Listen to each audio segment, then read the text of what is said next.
Single most important achievement, I believe, is the agreement that Iran will never ever have a nuclear material that will create a bomb. This is, I think, a big achievement. This is something that is not in the old deal that was negotiated during President Obama's time. This is something completely new. It really makes the enrichment argument less relevant because now we are talking about zero stockpiling. And that is very, very important because if you cannot stockpile material that is enriched, then there is no way you can actually create a bomb, whether you are rich or not rich. And I think this is really something that has been missed a lot by the media, and I want to clarify that from the standpoint of a mediator.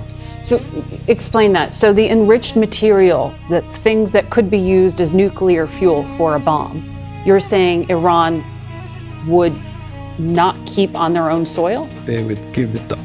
They would give it up? They will not be able to actually accumulate that material that will enable them to create a bomb. There's no accumulation. So there will be zero accumulation, zero stockpiling, and full verification. That is also equally important achievement, I think. A full and comprehensive verification by the IAEA, which is the agency in charge of this file. The UN nuclear watchdog. That's so right. You're saying all enriched material would be shipped someplace else, not Russia, but... No, the current stockpiles that still exist. The things that are still in Iran. I think that there is agreement now that this will be down-blended to the lowest level possible. Okay.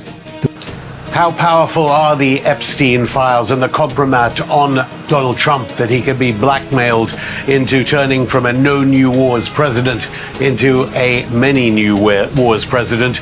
The United States and Israel have bombed Iran. The Ministry of Intelligence, the Ministry of Defense, Khamenei himself, the Atomic Energy Agency and the Prime Minister's office already supposedly targeted in broad daylight. It shows that the perceptions in Washington and Tel Aviv are that Iran poses no deterrence. It has no deterrent, despite it threatening to close the Strait of Hormuz and bomb U.S. bases in the region.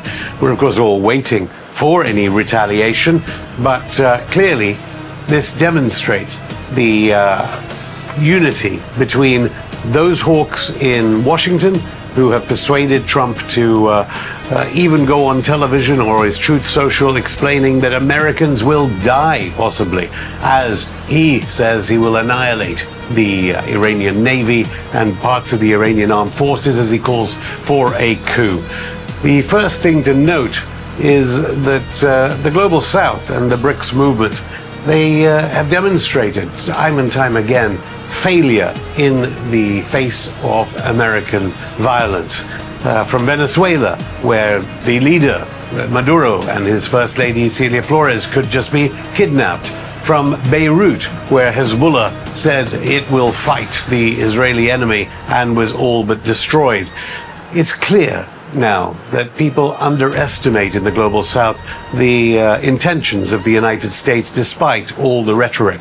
The fact that broad daylight could be the scene of these attacks from the United States and Israel shows just how forces of neocolonialism, imperialism, and neoconservatism, how powerful those forces are.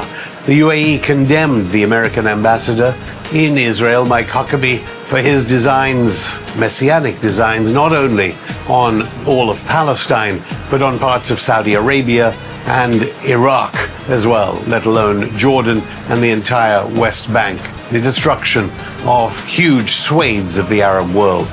What will now happen will be the bluff has been called and the response will be judged. If there is no retaliation, the United States will feel, those elements of power in the United States will feel unbeatable. As for the Christian Zionists, and those more messianic settler class within Israel, they will feel they don't care about any possible end of times and end of the world.